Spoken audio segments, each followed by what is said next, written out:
Did Bernardo D'Angelo murder mobster Frank Saffron out of jealousy and rage? Or is someone else manipulating events behind the scenes? There was a broken body in a quiet house, gunplay under midnight stars, and a boy and girl in love running scared.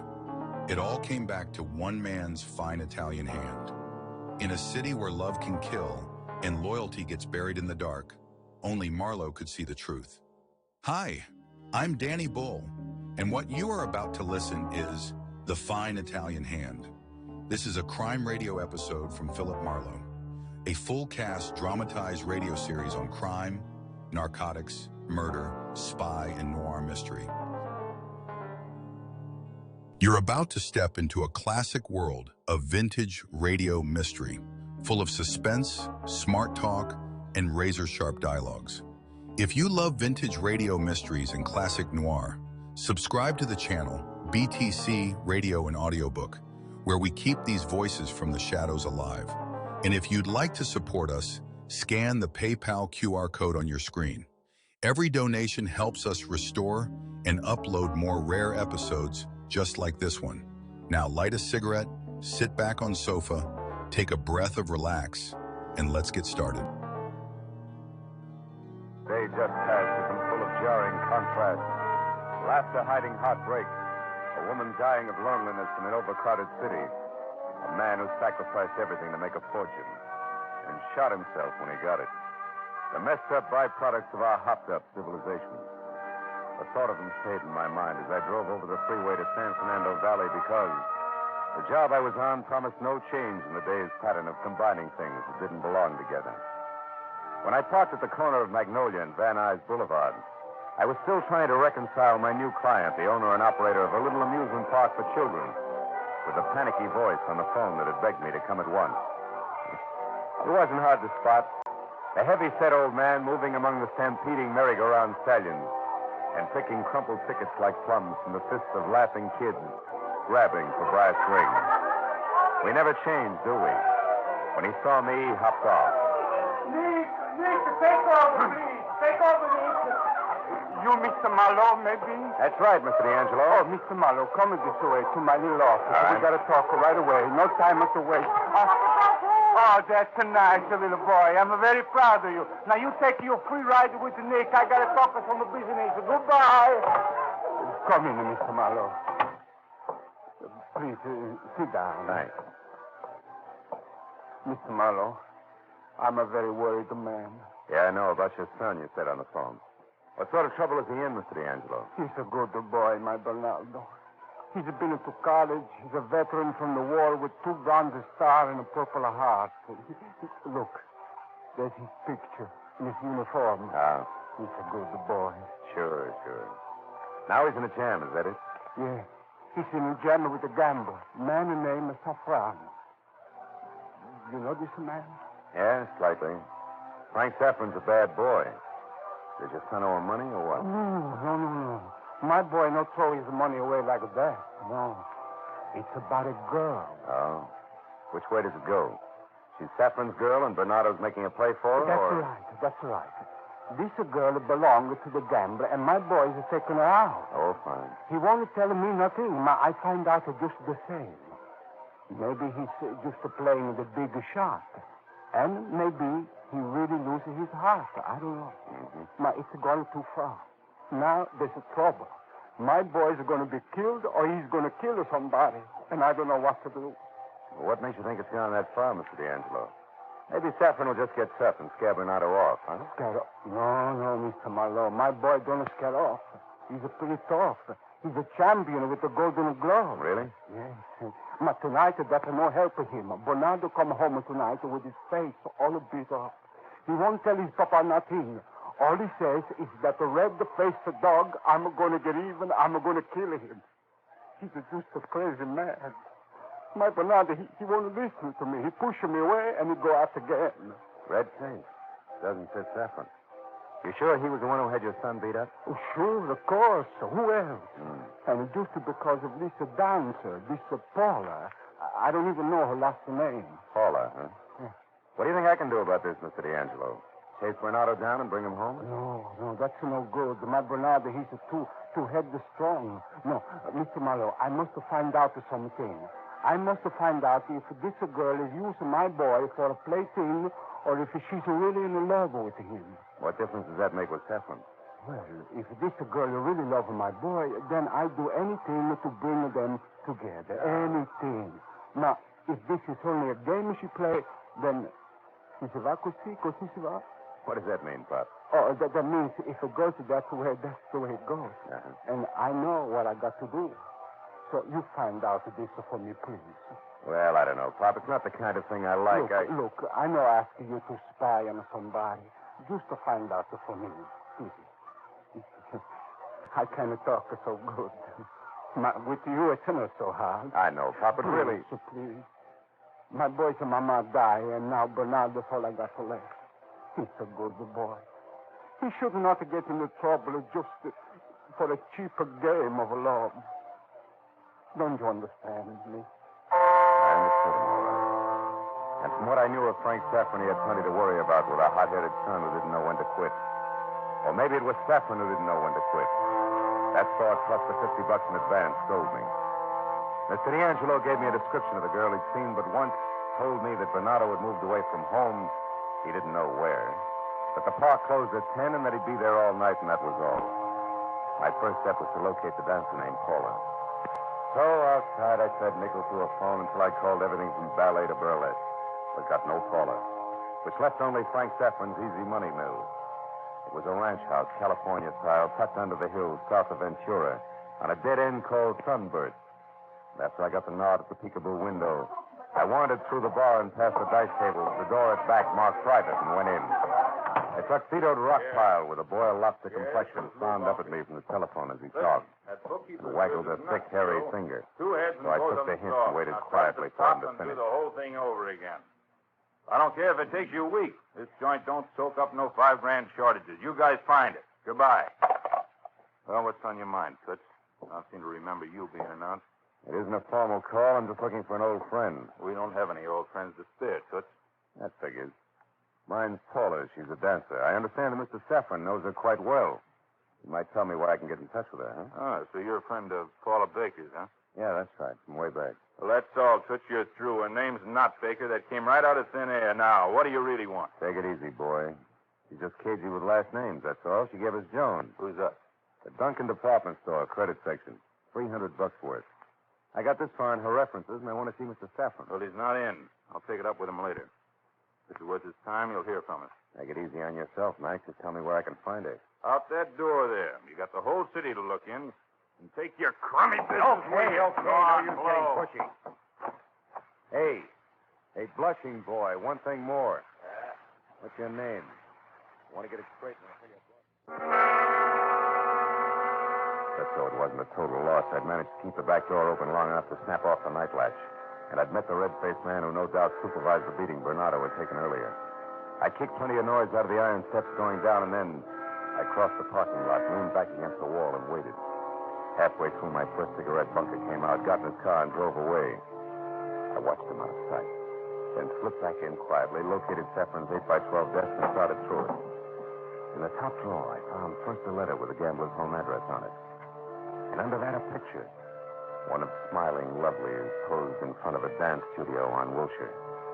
She wore Paula's description like a snug pair of slacks, and dance instruction was a field in the fine art of hoofing that I'd overlooked completely. I closed the drawer and started out when I heard someone coming. I jammed my cigarette into the ashtray and ducked back against the door frame as the cleaning woman bustled in.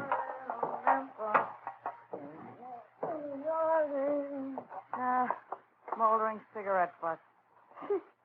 No wonder this trap don't burn to the ground. Hey, somebody's been in here. Hold it quiet, baby. Shut up, and I'll let you have some air again. Is it a deal? Okay. Hey, you don't belong here, mister. Neither do you, beautiful. Let's forget we saw each other, huh? Look, I'm a trusted employee here. Silence is golden. How golden? $5 worth. And if I hear one peep out of you before I get out of here, I'll come back someday and put glue in your soap bottles. Goodbye, baby.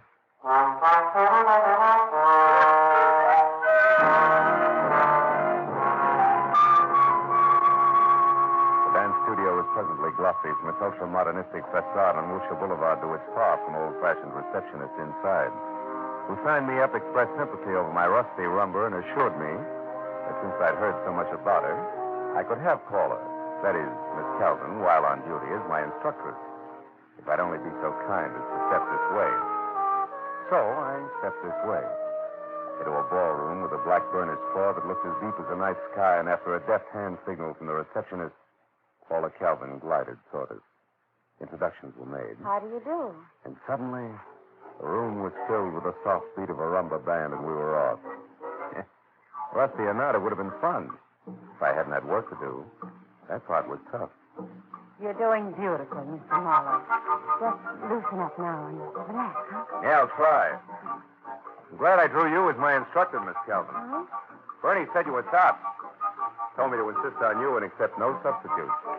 Running? Uh-huh. D'Angelo. You remember him, don't you? Yes. Yes, of course, I remember him. Nice guy, Bernie. Good kid. Don't you think so? Keep your feet a little closer together, Mr. Marlowe. Don't be afraid to use your knees. You know, baby, Bernie's got everything. Looks, brains, even a temper, just to keep life interesting. Isn't that right, Paula? Guy thinks a lot of you, doesn't he? Hey, I'm talking to you. I heard you. The next question, I suppose, is how do I feel about him? Yeah. Now it's your turn to loosen up and relax, baby. Listen, I resent being checked up on by anybody. When I want Bernie D'Angelo to know how I feel, I'll tell him. And when I want Frank Saffron to know, I'll tell him, too. And if you came here tonight for a Roomba lesson, and I'm old Mother Hubbard. Okay, Mother Hubbard. I want to find out one thing. Are you in love with Bernie D'Angelo? That's nobody's business but mine, mister. You could be real wrong about that, baby. Then it's my mistake, and I'll make it all by myself, huh? Have you seen Bernie tonight? No, I haven't. And that's all the conversation you get. You can have the rest of your Roomba if you want it. No, thanks. I'll see you around, Paula.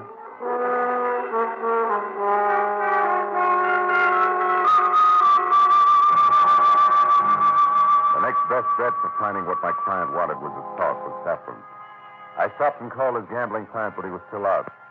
So I drove up into Coldwater Canyon to number 8100. The first real hint that something was wrong was a curtain dangling at a crazy angle over one of the lighted windows. Next, it was the front door, standing 6 inches open, and inside, the legs of an overturned table sticking up in the air, and then pieces of a broken lamp littering the floor. That was only the beginning. I nudged the door open and stepped in. It was a mess. I saw his feet first from behind the couch. It only took one glance at his face. Frank Saffron had been literally beaten to death by a pair of very fast, very deadly fists. Don't move 1 inch, Jocko. Do I take 3 guesses or turn around and look? Bernardo with gun. Oh, I got it all right. It was his. Automatic, caliber 45, and I'll use it if I have to. Who are you? Name's Marlowe. One of Saffron's boys? You got a real talent for being wrong, haven't you, kid? Who are you? A private detective hired by one Ambrosio D'Angelo. Papa. Yeah. Because he was worried sick about his boy. But I told him to stay out of it. I told him it was my business. And you did a nice, thorough job of handling it. You did this, didn't you? Yeah. Saffron had it coming to him. I was beat up tonight on his orders. I came here to pay him back, but I didn't intend to kill him. What'd you stick around for? I didn't stay He looks around. to me like he's been dead over an hour. I left, then I got word, and I came back just a few minutes ago. Yeah, I know. You found out he was dead, huh? Well, I guess I better call I the guess police. you better stand still. If you're really working for my old man, if you really want to help him, the best thing you can do is to get out of here and shut up about this until tomorrow morning. I don't work that way, kid. I'm going to call your old man and the police. And we're going to sit here until they show up. You won't give me a break. Not that kind. If you run, you haven't got a chance. We'll just have to see about that. I'm sorry it turned out this way, but it didn't. I got a lot of things to do. So take your ethics, Marlowe, and sleep on them. Go! Bernie! Frank, don't run! Come back!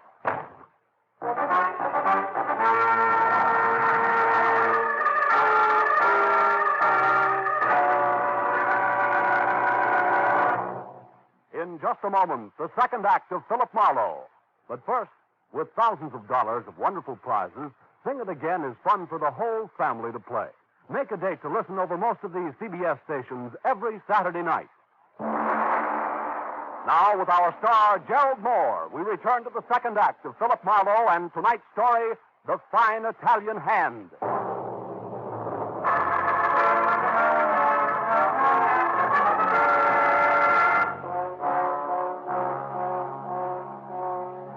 I splashed some water on my face and wobbled over to the telephone that was spilled across the floor near Frank Saffron's broken body. It was too late to do anything more constructive than call my client and, before he heard it from the police, tell him what his boy, Bernardo, had been up to.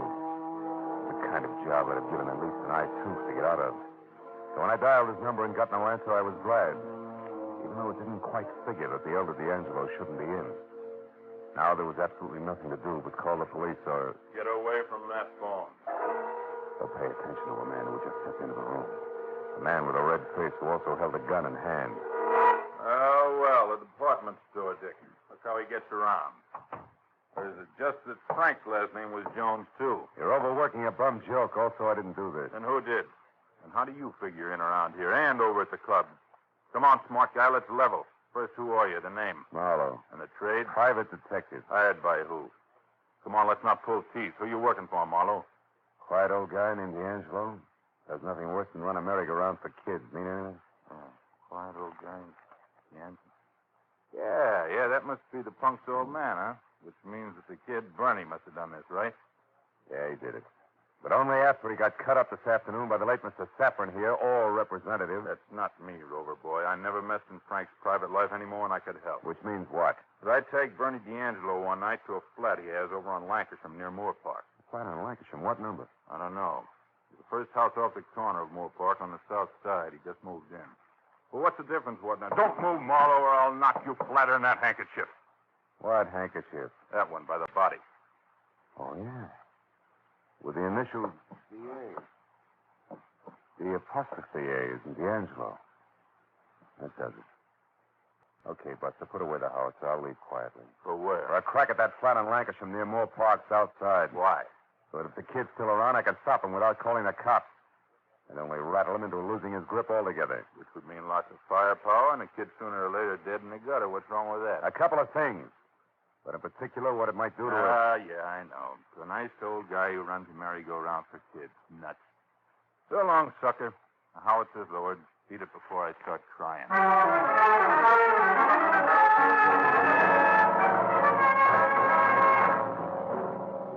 Bernie D'Angelo's flat on Lancashire turned out to be second-floor rear and all that went with it. From the stout landlady to the very public payphone to the faint line of naked, unfrosted light bulbs. Too weak to disturb the shadows in the corridor. Plus, of course, the unhappy marriage of a half a dozen distinct cooking odors sneaking out of the transoms of as many rooms, where cooking was strictly prohibited. Bernie had room 9 at the end of the L-shaped hall. And when I turned and started for his door, I was glad to see yellow light oozing out of the cracks. And to hear a tinny phonograph making not so grand opera. When I knocked, I did it with the barrel of my .38. Yeah? Who is it? Connor! You better turn that phonograph down. We can't hear ourselves think out here. Okay, I'll take care of it. Goodbye. Not so fast, Junior. Take care of it now. I don't want to have to come out here again. It'll make me feel nasty. Does that come across? Yeah, real clear. Marlowe. Yeah, Marlowe, get back all the way. Cut it out. Quit shoving. Oh. Quit shoving. What do you want with me? Conversation for a starter. Turn that thing off. Now, we're going to talk, Bernie. About what? Not my old man again. That's a waste of time. What's done is done, Marlowe. You know that. Yeah, and I also know you'll never get any place running. Unless we try real hard. Don't turn around, Marlowe. Oh, fine. Madame Lazanga. Take his gun, Bernie. Throw it over there. Yeah. If you please, Mr. Connor. How stupid did you think we were, Marlowe? Or had you forgotten all about Paula here? No, I hadn't forgotten. Just figured she might be on the other side. Then you figured wrong because there's never been any other side. Never been anybody but Bernie from the moment we met. Which is why you kept dating Frank Saffron? Which is exactly why I kept dating Frank Saffron. I didn't want him jealous and gunning for Bernie. I didn't want trouble. Now that you got it, you don't want to let it go. Is that it? What do you mean, Marlowe? Yeah, I mean if you turn yourself in now tonight, there's still a chance you'll get off easy. Yeah, and a better chance that he won't. All right. But even then, it'll only be manslaughter, prison for a few years. This way, it's got to be worse. Hide and seek from here on out for both of you, right up to the end. No matter when that is. Look, honey, maybe No Marlowe... maybes, Bernie. I don't want you rotting away in jail and me rotting away on the outside because you accidentally killed Frank Saffron. Now, come on, Bernie. Let's get out of here. Put him in this closet here. Yeah, sure. Hey, look, Marlowe, if you do go back to Pop, tell him I wish it had been different, will you? Why? We can eat his heart out a little more? No dice, kid. Shut the door. The sight of you is making me sick. Okay, fella, shut it in. And shut it stays.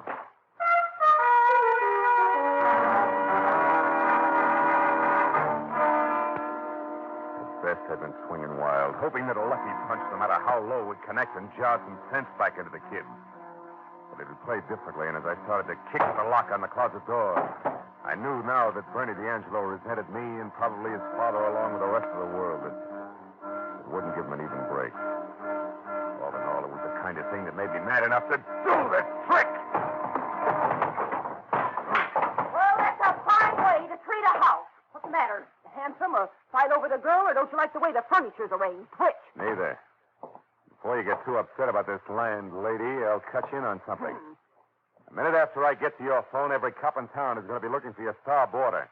Because tonight, Bernie D'Angelo killed a man. Yeah, it's got nothing to do with the stuff you've wrecked. Come on, Handsome, let's settle up. There's one splintered door and a Oh, this is smashed my table lucky and day. a lot of little pieces that used to be a vase. That broken box over there with them papers in it ain't mine, so it's no charge. Okay, how much? How much do you want? How much? Well, 20, 25, 30 with the vase. $30 in all. Well, Handsome, what is it? What you staring at? Oh, this slip of paper here. Fell out of the box. You stowed a lot of other papers. Can't hurt you. It's only a receipt. What's the fuss? Because it is a receipt, Granny, from of all places a department store. A receipt for a present delivered a long time ago. What? Yeah, it's got to be. All right, Granny, here. 30 you said, huh? 10, 20, 25, 30. $30. And if I'm right, sweetheart, I'll send you another vase come Christmas. Now, forget what I said about the phone and Bernie's being a killer. Because a mistake may have been made all the way around. What kind of mistake, Handsome? A big one, abuse. And I can't be more specific than that until I find the elder Mr. D'Angelo. Good night, Granny.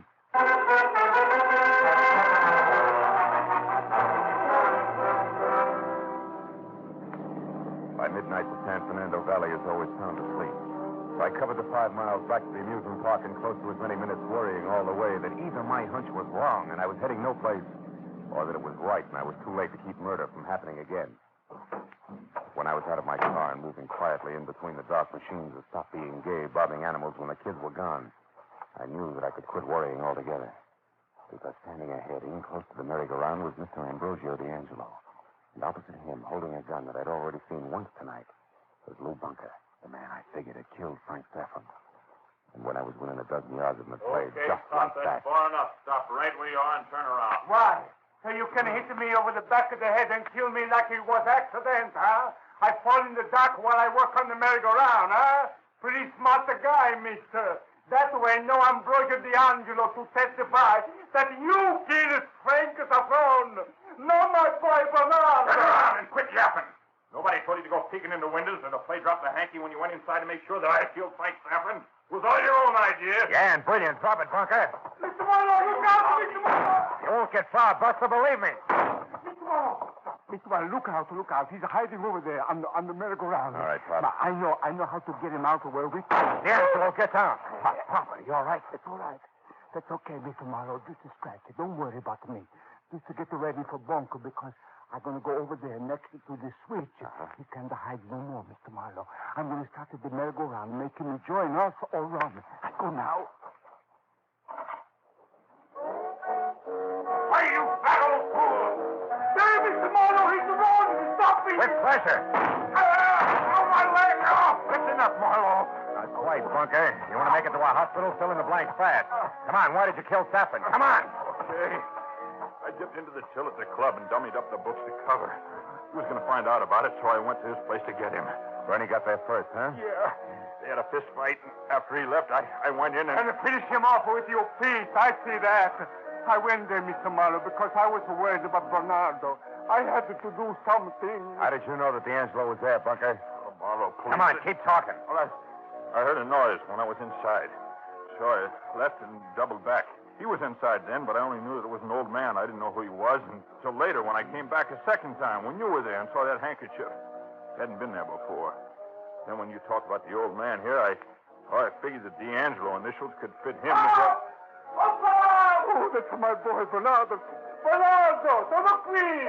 Over here, Bernardo! I can better go round. Look, Mr. Marlowe. The girl is with him.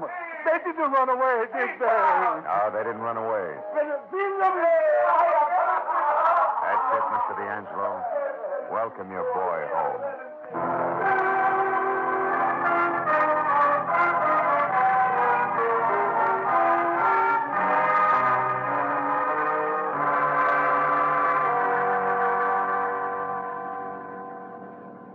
Mr. Marlowe, it's going to be tomorrow morning before all the policemen are finished talking with my boy and Paula. That's right.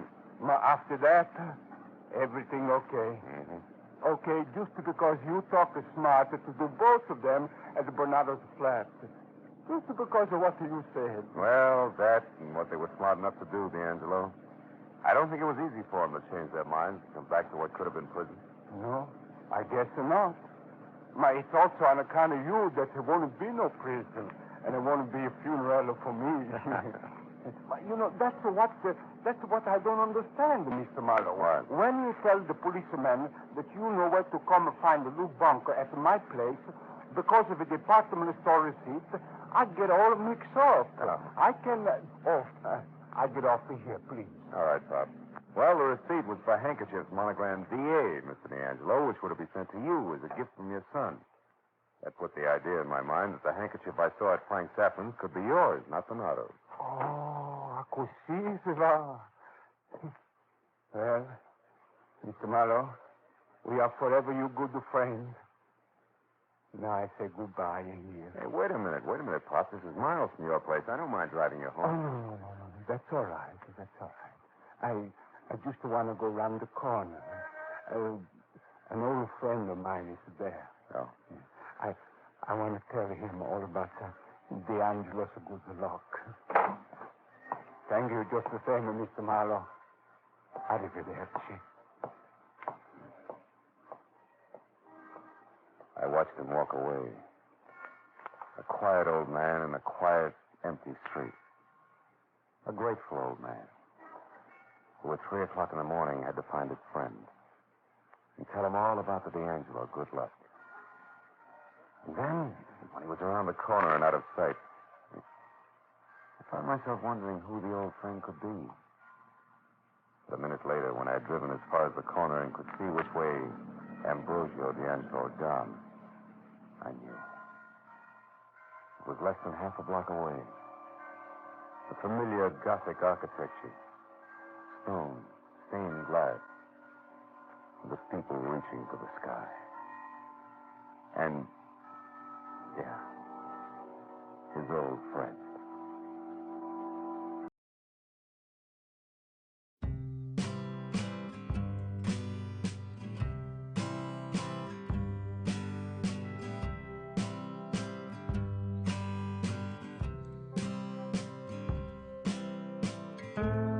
Throughout the week, BTC Radio and Audiobook Channel brings you the best adventure mystery dramas on the air. So here, action-packed, fast-moving plots to hold your interest right up to the smashing climax on such thrilling programs as Big Town, Mr. District Attorney, The Big Story, and Dragnet, every week on most of this BTC Radio and Audiobook Channel. On Dragnet, you'll hear the documented cases from the Los Angeles police files. The Big Story brings you 2 tales from the front pages of America's newspapers. Mr. District Attorney, the champion of the people, takes you through an exciting episode in the conviction of a criminal. We have series of Philip Marlowe, Pat Novick, Boston Blackie, Nick Carter, and many more. So stay tuned. Do not forget to subscribe to our channel and press the like button. For daily update, click the bell icon for our latest post and new episode uploads. Please not forget to share with your friends and family. And if you'd like to support us, scan the PayPal QR code on your screen. Every donation helps us restore and upload more rare episodes just like this one.